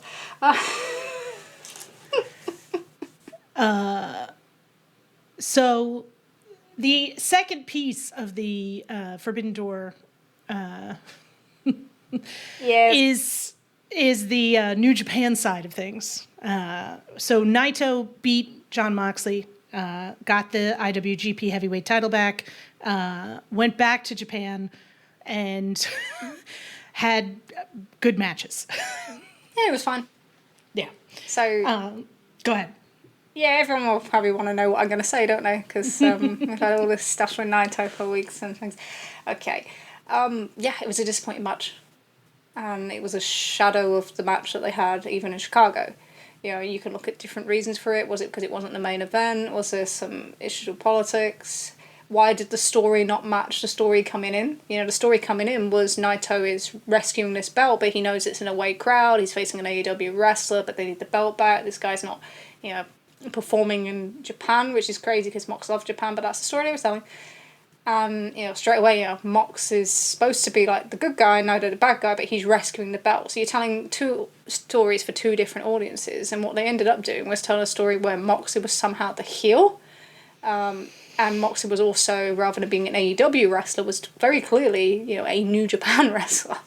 Yeah. From the moment he walked out, from the theme into his jacket and everything else. And yeah, they were in a death slot. You know, that's the slot that hurts the most traditionally. But it's, especially when you're having a slower matchup. But yeah, they didn't have great chemistry on that night. You know, and you could tell by Naito's body language kind of afterwards when they cut to the next video package for Swerve and Ospreay that he wasn't happy. You know, we could see that. It's no secret I was watching him, right? You know? But my biggest thing of this, so this deal was cut back in January for Moxley to win that title and then to drop that title in the US. And I think when we got to kind of April, the big thing I said was he should lose it in Japan. And I can't think of anything more I've been right about in a very long time. You know, it was a privilege to watch it for me. Like, I got to see him win it, but it didn't feel special. And they didn't put any effort into the build. You know, we talked about how they didn't do it with Will Ospreay and Kenny Omega last time. They definitely didn't do anything to put any effort into this one. No. And it didn't feel special. It didn't feel like it was a great moment in the show. It was predictable. You know, that was probably the knock on the Forbidden Door card. I think I predicted... I actually got the match order as well. That was weird, wasn't it? You did. That was the so weirdest freaky. Part. Was I'd sit there and all of a sudden Trish would be like, "This will be what's next," and it was every time. I'm a freak. I don't know. Yeah. But it was great. Yeah, no, but it was a disappointment, and there's two sides to this. So we'll do the Moxley side first, and for Moxley, it's very much where does he go next? Yeah. And that's something you've got to figure out. So you think you've got 4 people basically coming back into the fold. And although Moxley's been on TV, he's not really been part of it. You know, he wasn't part of all the Anarchy in the Arena stuff. He was off in his own little world telling everyone how great New Japan was, which is great, but looked really daft when this is like you kind of figurehead for AEW for the last 3 years, 5 years even. So there was lots of kind of weirdness about that, and it just kind of couldn't correlate. He very much felt Cody'd. He was in like his own Cody vortex sort of thing. And you need to get him back, and he needs to be in something big. He needs to be something he can get his teeth into. Yeah. You know, I don't think he's incredibly infused about some of the directions they've had in AEW in the past. He said it in promos. You don't need to. It's not a secret. You know, go watch his Continental Classic promos. Or even he did the thing with RJ City. He's like, pick an identity, and I'm like, God, it's even got onto here. It was funny, but it's that thing of he needs to have something to get his teeth into, someone to work with, someone to kind of motivate him as well. Because he hasn't looked the same this year. I don't think he has looked the same in any of the matches. I struggle to think of the last time I thought, God, that was a really great Moxley match. I think he's had some very good matches, but nothing of what we're used to seeing. He just feels a little bit off. And you know, you can rectify that if you get him into something like that he can be invested in. So that's their challenge. I don't know where they go with that. It's hard to see the spots, but there has to be something there for him. You know, I think the prime spot would maybe do something with Okada, you know, Moxley Okada at Wembley or something like that. But whether that spot's open or not, I don't know. But you've got to look at finding him something, because, you know, I thought it's very interesting. You know, we listened to the Tony Khan interview with Dave and Brian, and I've never heard him talk about Jon Moxley in that way. No. I have never heard him say, you know, he's the biggest draw we've ever had in the company, which arguably over across 5 years, yeah, maybe he is. Probably is, actually, yeah, definitely for ratings. You could argue at pay-per-view as well, so yeah, okay, I can live with that. But he's never talked about him so glowingly and so as though so important as he did on that interview. And it was kind of like a thing, like, have you realised, like, you thought you could lose this guy for 4 or 5 months, and you realised you couldn't.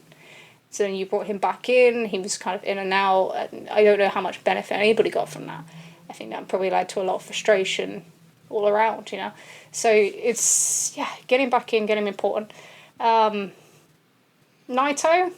fine. There's all this crying about it, and he's washed, and it's that. And then you watch the Soul Tours, and it's like, he's fine. He'll be fine. You know, he's in a group, he's in a block in the G1 where it's all about build around his stories.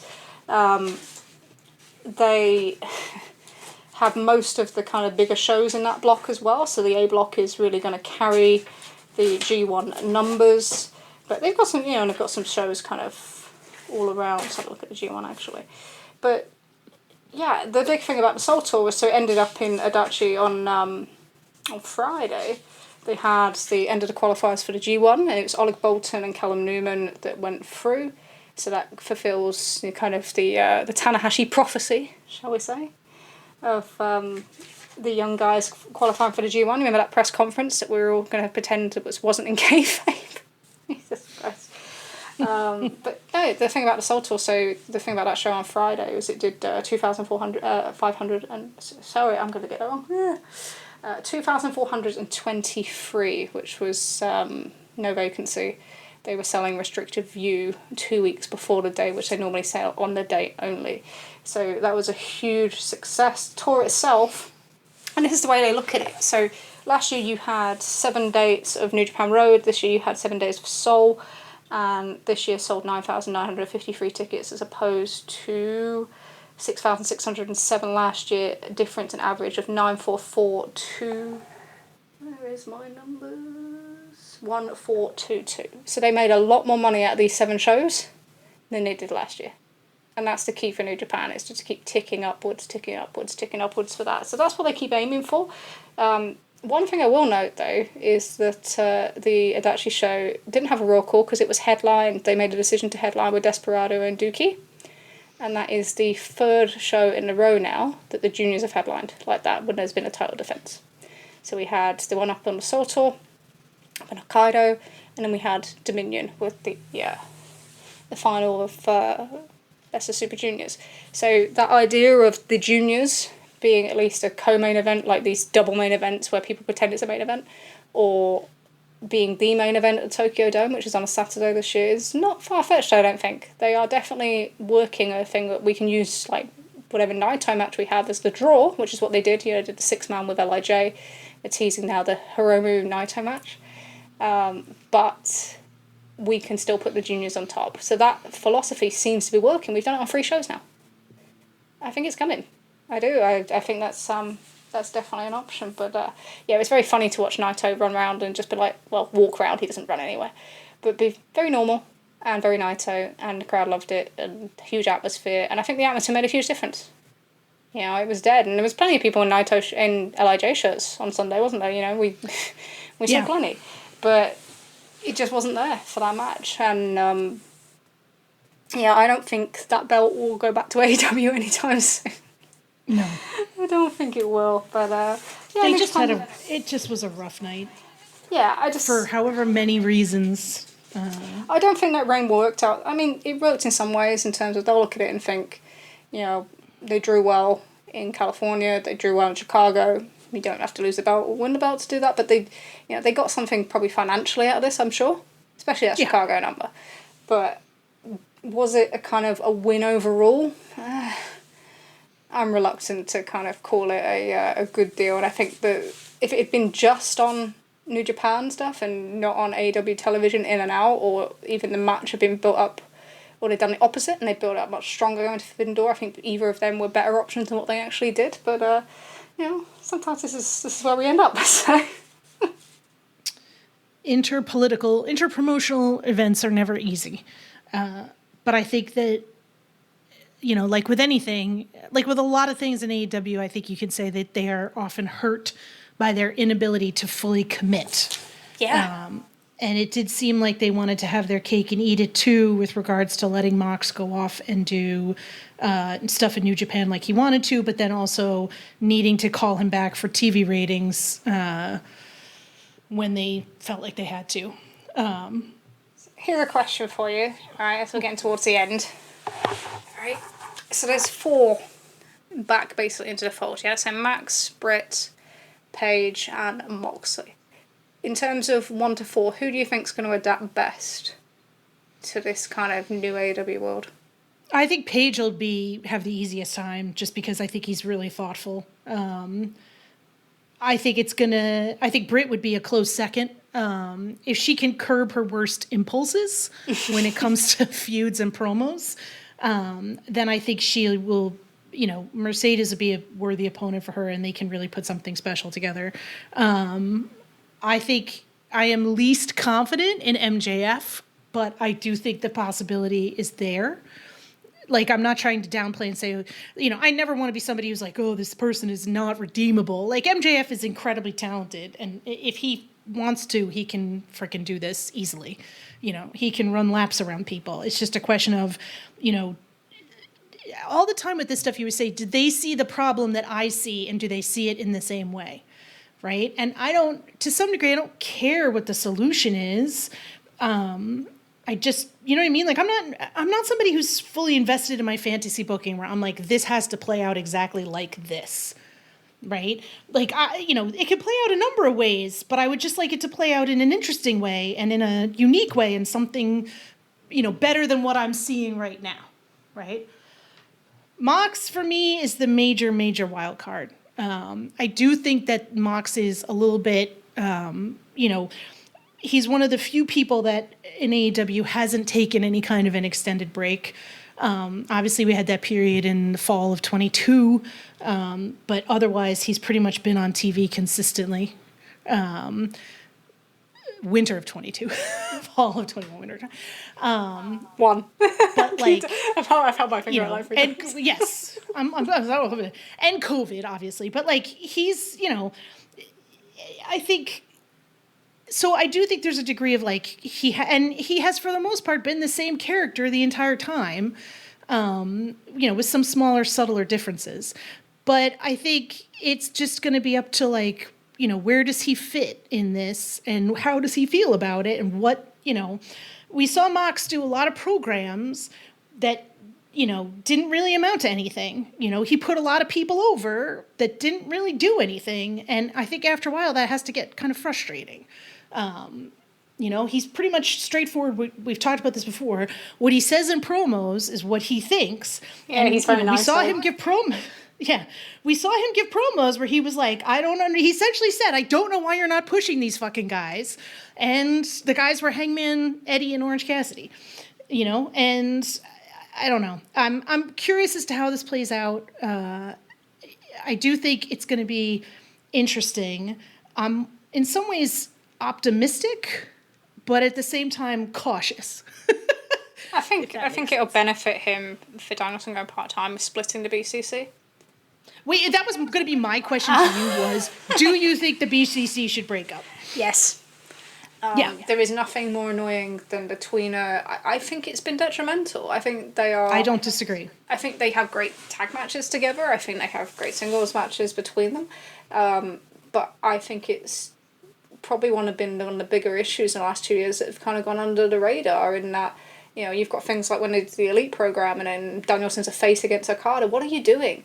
And it's a similar thing with Mox, you know. You talk about wanting to be a top heel and you play in the heel right when you turn, after you know so the Hangman lost, which he can do that. He has a little bit of a habit of it. It kind of annoys me sometimes, but as great as he is, sometimes it's like, sell your losses, you know. We have this thing about falling upwards, being back straight back on TV, being in a bigger spot than the guy that you lost to, and that is definitely a thing here. But also it's kind of the presentation so mixed. They move from one bit to another, and at the end of the day, people just then cheer them because they're stars. So you hurt. I don't think you're helping anybody. There just needs to be more clarity, and he needs to have more to his character now. You know, there needs to be more to Jon Moxley. Yeah, I don't disagree with that. And BCC, it's just... It's long past time. Yeah, it's done. And this is the thing where I think Jericho is much better at noticing when things are done than I think these guys are. And I think it's comfortable with the BCC. I think it's been comfortable for them. You know, it's easy for them probably to book. You know, you can stick them in tag, trios, whatever. But it's like, he needs to be doing more. And it's restraining in that matter. And, God, the tweener thing's just got to stop. It's got to stop. You know, if you're going to play heel, get rid of Wild Thing, do all these things in bits and pieces. You know, he's been so important to this company. And he can still be so important to this company. But he needs to do something different. Yeah, I don't disagree with that. Yeah. And Danielson needs to be a fucking face. Like, he's in his last year. No one's going to boo him. If you try and boo him if you try and do that this summer, it won't work. And it's just going to hurt everybody. So...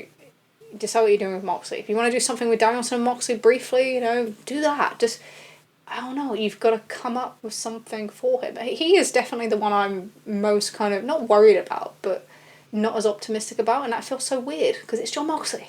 Right. You know?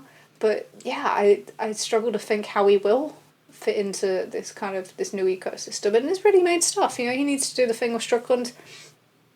He holds a win over Strickland, he's got to do something with Will Ospreay, but at the same time you can't keep beating him either. No. And this is the problem when you don't follow up on people, is that you run into this thing where it's the same thing with Page as well. We've beaten these guys too much now. And to get other people over, and then we haven't done anything with it, or we're just punishing it, whatever it was. Whatever the reasons behind what it is, this is where we are. We are with these people now that need something else and need something different. Can they adapt to that, and can they provide them with that? Because that's where things have got tough. Well, I think this is the challenge of, like, you know, Moxley has had a great character as just this brawling ass kicker, and that's been fantastic, right? And the stuff he's done with Yuta has definitely been some of the better character stuff. But without that, it's, you know, once he either beats everyone or is beaten by someone, where does that brawling ass kicker go, right? It's a little bit two-dimensional in some ways, and so...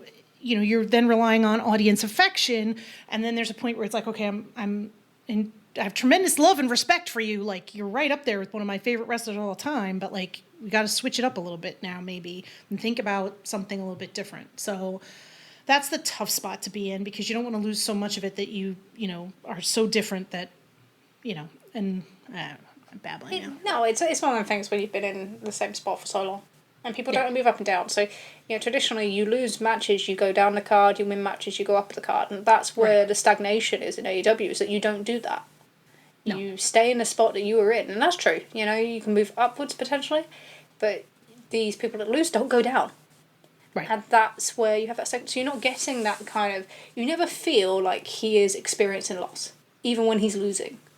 Right. So how are you supposed to make that emotional connection to see his journey back up? Because there is no journey back up. He's there. He's static. He's never gone anywhere. He's never gone anywhere. Whereas you compare that to... God, this is an Adam Page episode today, fuck it. Right? When you compare it to what happens with Page, he sells his losses and he also gets moved down, but then people want to see him come back up. You don't have to deliver that, by the way, but that's that thing. It's that's where the investment comes. You want to see journeys. People want to see journeys. That's where the moments come from. Moments don't just come from, oh, you know, he deserved it because of this. I don't give a fuck about that. Nobody's going to pay for that. No one pays for that. People pay not just for a moment, but they pay for the journey and they pay for the reward at the end of that. And that's where you just don't get it.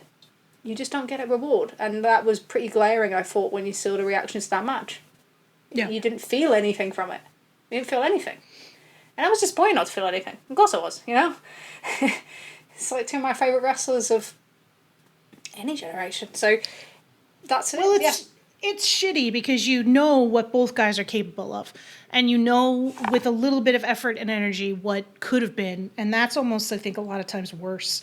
And that's, I think, you would talk about the WWE period, like things you could have had, but, you know, they chose not to do it. And it's kind of like, ugh, well, that's what we're talking. That's kind of the theme of this week, isn't it? Right. Like, here's what you could have won, you know? Yeah, that's kind of it. But, no, it's, let's see what to do. I think we're going to have plenty to discuss in a couple of weeks. In that regard, but just quickly, did you have you watched the WWE documentary yet? I have not watched it yet. It's on my to-do list because... Thanks, Brian. I know, right? But yeah, I'm kind of excited by it. Like, again, it's a thing that we talked about, like they were never going to release it and they finally did. And based on the clips I've seen and the stuff people have talked about, it sounds like it's total bullshit. And I'm totally down for it. Yeah, so I watched it yesterday on my travels.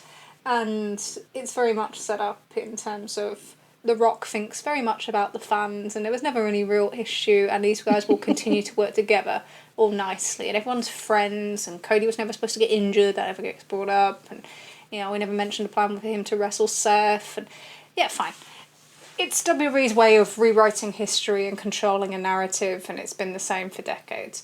But what I thought was really interesting is, so you're doing this now, and it's taking you this long to kind of get it authorised. But these issues aren't going anywhere. This power struggle that we identified at the very, very beginning with other people kind of trying to deny it, it's not going anywhere. Nope. It's going to continue. And now we've got John Cena coming back into the fold because the amount of money the Rock's get paid is very attractive. And that is going to put additional pressure on it because he's going to want them spots. And he will want the influence as well. And Roman's going to come back, supposedly. I mean, I think you'd have to start looking for Roman at SummerSlam. And if that's the case, you know, he's going to want his influence and he's going to want things he wants. He's going to be the top babyface. There's no doubt about it. He's literally going to be the top babyface as soon as he walks back in that company.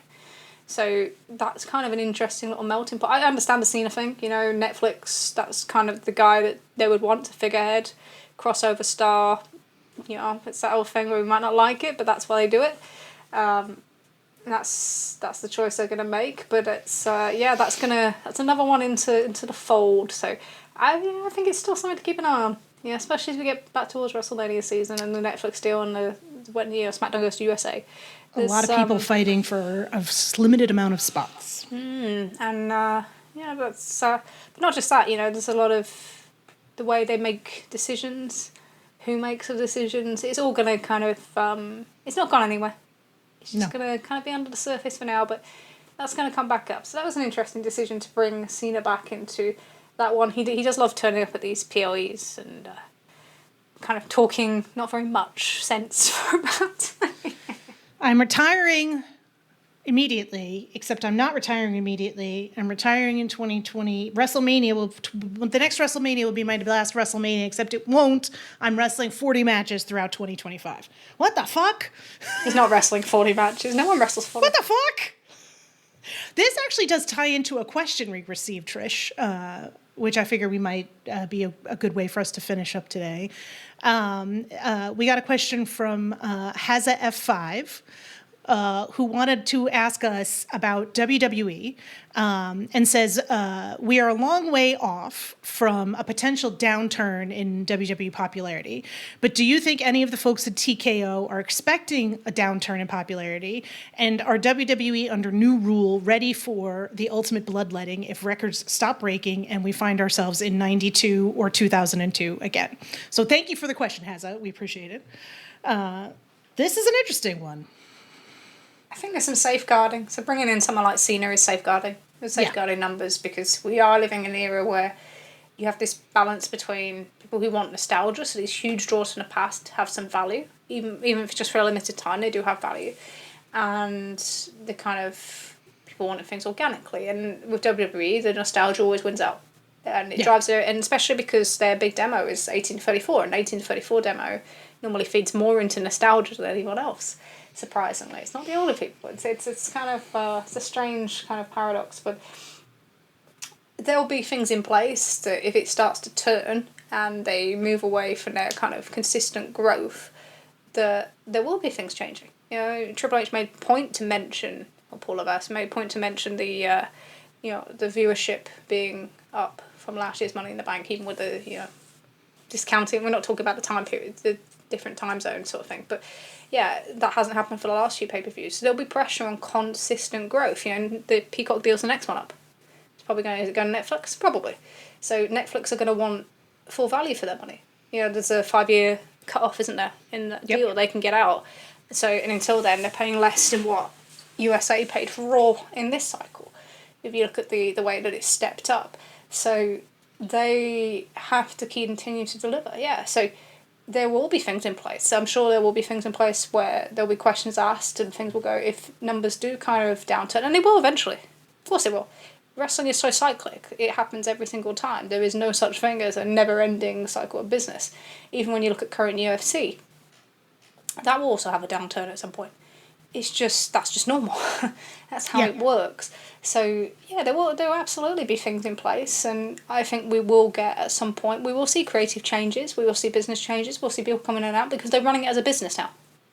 It's not a wrestling company anymore. No. And it's all about fulfilling what their partners ask for, and whatever that may be. It's not about the fans, and this is sometimes when we talk about kind of the AEW fan base, and you think, once they get that TV deal, as hard as it's to accept, it's like, how the fan base feels about it isn't as important. Right. It's maybe more important for AEW because they have more loyal TV watchers and less of them. And so you can get huge fluctuations in numbers like we saw with the Juneteenth episode. But it's not as important as it would be in the past. So you still have that thing where it doesn't really matter in some ways. It will for something like Wembley because they want to sell tickets. But in general, it doesn't really matter. And this is where WWE, it's not about how the fans feel. So that downturn is not about necessarily how many tickets sell, but it's like, if we don't sell the tickets, then we can't market to these places to pay for these shows. Right. You know, we need these people to come in and stay in hotels and do all these things and make these shows destinations, because that's what's powering that side of our business. Cutting down on house shows, there's very few house shows this summer. So that's an indication that we are moving to more of a paid, kind of paid to host model.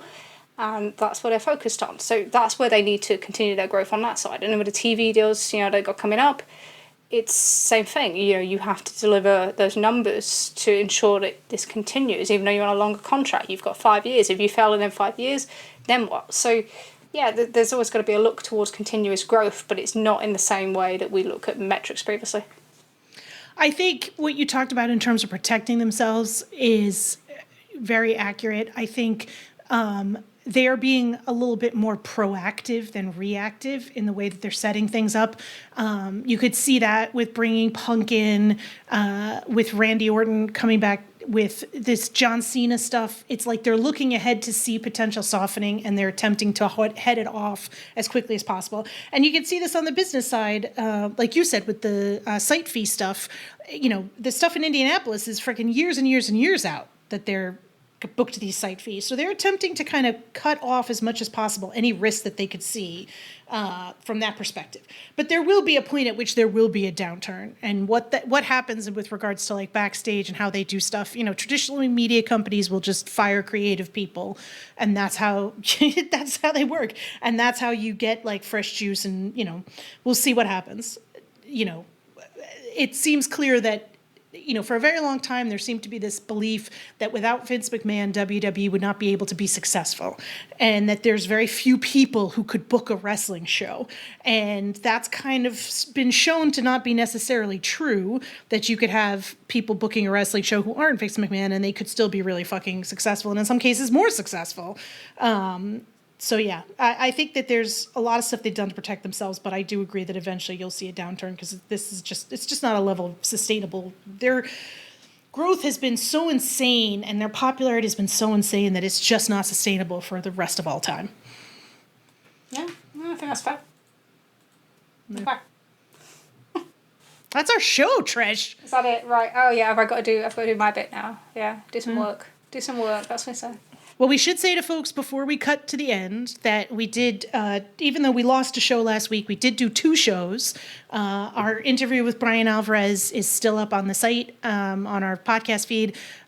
We also did an hour with the Poison Rana Pod charity stream, which was 12 hours. That's up on their YouTube. We've tweeted some links to it.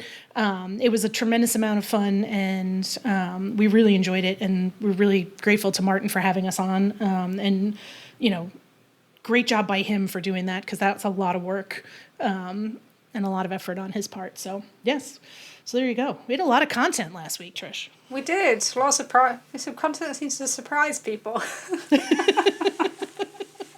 No, it's good to get so much feedback from that. Obviously, it's the first big interview we've done. Yep. And our emphasis was to kind of, we are very critical of certain things, so I wanted to kind of give someone a chance to reply, and so it would give us a better understanding of kind of how they see the business, how they see their business. You don't have to like everything they say, but I think it's good to have kind of the rationale behind things kind of out there. So I hope everyone kind of enjoyed that, appreciate the feedback. I think we're going to probably do more of that in the future. We definitely will do kind of more of them sort of things in the future. So, and we won't tell you beforehand. I won't give you. I'm not going to give you clues or anything like that. Someone can go back and find all the clues I left now, can't they? We like just dropping these things. I dropped 3 months of clues and no one got any of them. No, it's true. Devastated. Logistics. But no, we will do more of that in the future. I think it's good to just kind of explore different things, start different conversations, and sometimes it's just good to ask anyone who their special little guy is. Actually, I quite enjoyed that too. We should always know. Everyone should. If you have a podcast, I feel like you should have to disclose who your special little guy is. Yes. Yeah. Trevor Dame's got it right now this time, right? Disclaim your special little guy. All right. So this has been the Trish and Sarah Wrestling Podcast. We are produced by the wonderful Leah from Tunnel Talk, and I've done a very bad job recently of not giving Leah enough credit. So I'm very, very sorry. This is my grovelling stage. It had to happen. But no, she does such an amazing job for us. Turnarounds very quick. Just all the editing work, all the work that I can't do because I'm allergic to technology. So thank you so much. You can listen to Tunnel Talk every Sunday. Every Sunday on all major platforms and on the Social Suplex site. We are part of Social Suplex. You can come and talk to us in the Discord. It's calmed down a bit now, no more politics, don't worry. Got very heated this week. No, but you can come heated and talk to... but respectful. Respectful, definitely respectful. But you can talk to everyone there, ask questions. I'm sure Wednesday night's going to be interesting.